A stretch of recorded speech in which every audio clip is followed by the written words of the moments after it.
Патагония е едно вълнуващо приключение. Колкото е далечна, толкова и живописна. Една много разнообразна и интересна програма, изпълнена с различни локации, с различни активности, с различни преживявания.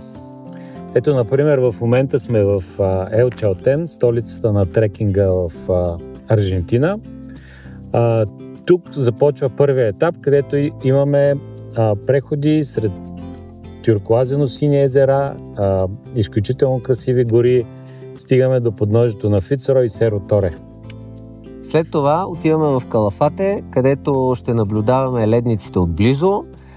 Ще имаме възможност да караме каяци в тюркоазените води на ледниковите реки и да направим wildlife сафари. А после прекусяваме границата с Чили и отиваме в Торис де Опайне. Един от най-красивите паркове, може би в целия свят. И там е мястото да разберете защо. Ще направим известния W Trek,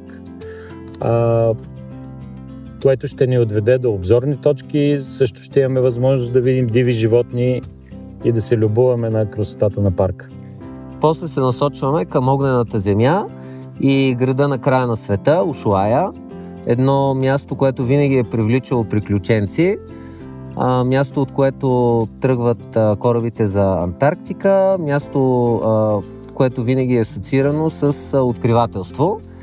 Ще плаваме по канала Бигъл, където може да наблюдаваме изключително интересен животински свят. Ще се изкачим на върхове, които ще ни дадат обзорна гледна точка към цялата огнена земя.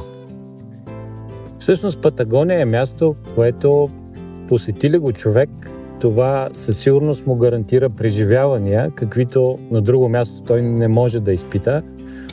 И това ще бъде един много дълбок и силен спомен за цял живот. Очакваме ви на едно невероятно преживяване.